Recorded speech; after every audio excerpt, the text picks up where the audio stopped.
एक साहब को मैंने देखा, पजामा उनका टुकनों से इतना ऊंचा है कि मसले से भी ज्यादा ऊंचा, दाढ़ी भी अच्छी माशाल्लाह, सिर पर पगड़ी भी बंधी हुई है कि जी पजामा अगर नीचे हो जाएगा जहन्नुम में चले जाएंगे। हमें भी पता है कि अगर पजामा नीचे हो जाए तो बंदा जहन्नुम में चला जाएगा। चला क्यों जाएगा ये तो क्यों नहीं बताया आज तक इनको? क्या ये सिर्फ एक टुकड़े के दरमियान इस्लाम फंस गया? टुकनों से नीचे है तो जहन्नुम, टुकनों से नीचे है तो ऊपर। सैयदना अबू बकर सिद्दीक रज़ियल्लाहु ताला अन्हु ने कहा था कि या रसूलल्लाह, आपने कहा है कि जिनका पायजामा, जिसको लाचा बोलते हैं, ये टुकनों से नीचे हो जाएगा तो वो जहन्नुम में चला जाएगा, और या रसूलल्लाह जिसका ऊपर होगा वो जन्नत में जाएगा। फरमाया या रसूलल्लाह मेरा तो अक्सर ढलक जाता है। सैयदना अबू बकर ने कहा, सबसे बड़े मुसलमान हैं मोहम्मद रसूलुल्लाह सल्लल्लाहु अलैहि वसल्लम ने अपनी जिंदगी में इस मुसल्ले पर अगर किसी जात को खड़ा किया अपने सामने तो सिर्फ और सिर्फ सैयदना अबू बकर सिद्दीक रज़ियल्लाहु ताला। और अबू बकर ने कहा था कि या रसूलल्लाह मेरा पजामा बार बार ढलक जाता है। और सोने रसूल ने फरमाया, अबू बकर वो तेरे लिए थोड़ी है गल, वो तेरे लिए थोड़ी है ये मसला, ये तेरे जैसों के लिए नहीं है।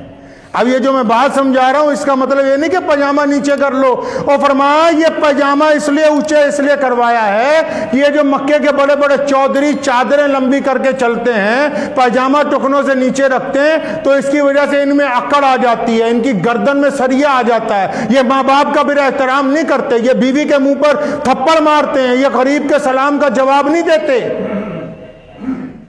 अब आप अंदाजा लगाएं शरीयत की रूह क्या है।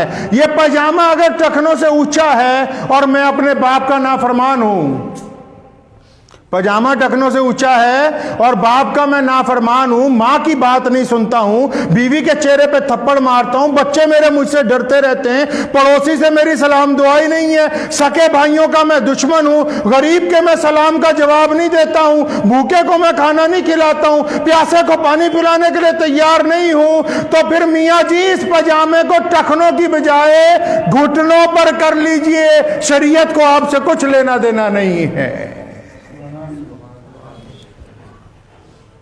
शरीयत के हुक्म को आप कैसे कत्ल कर सकते हैं? क्यों गुमराह करते हैं? इनको बताओ तो सही कि मामला क्या है,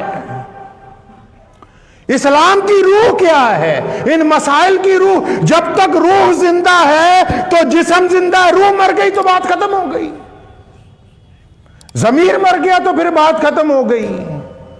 अगर सिर्फ लिबास पहनने से, सिर्फ पजामा ऊंचा करने से, सिर्फ दाढ़ी रखने से इस्लाम आगे चल पड़ता तो बड़े बड़े कलाकार जो हैं अपनी फिल्में बनाने के लिए, रोल अदा करने के लिए चीजें तैयार करते हैं हर रोज।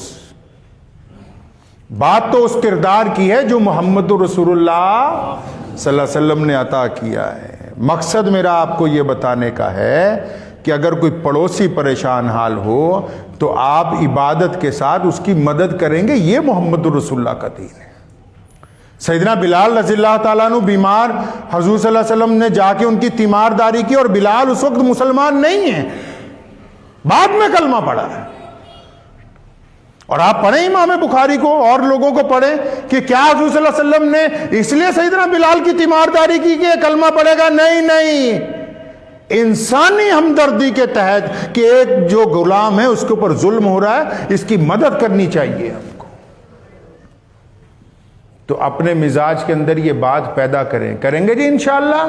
हाँ, कि हमने नमाज पढ़नी है और ऐसी नमाज पढ़नी है जो हमारी नमाज हमारे अंदर तब्दीली लाएगी, हमें दूसरों से अलहदा करेगी इंशाअल्लाह।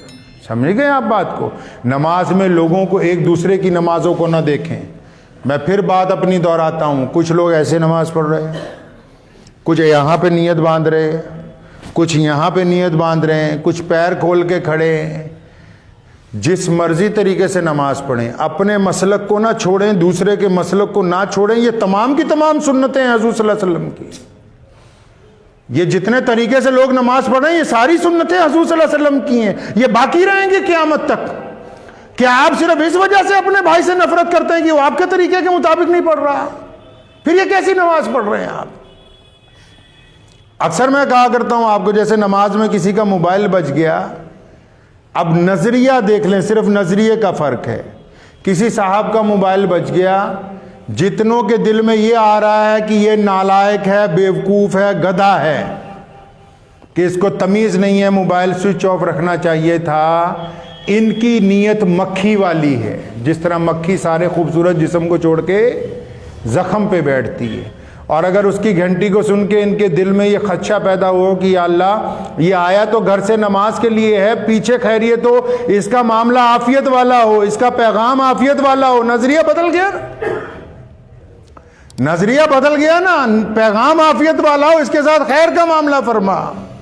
आप दूसरों की गलतियां नजरअंदाज करने के लिए तैयार नहीं, और फिर अल्लाह से बार बार दुआ करो या अल्लाह तौबा है, तौबा है। किस बात की तौबा? तो अल्लाह के बंदों को तो माफ करने के लिए तैयार नहीं है, साथ ही में बदला लेने के लिए तैयार है। अल्लाह तब माफ करते हैं जब बंदा अपने साथियों को माफ करता है, अपने मातहतों को माफ करता है, अपने घर वालों को माफ करता है। अल्लाह से माफी की उम्मीद से पहले दूसरों को माफ करना सीखें। अल्लाह से माफ़ी से पहले दूसरों के मामलात को दरगुजर करना सीखें।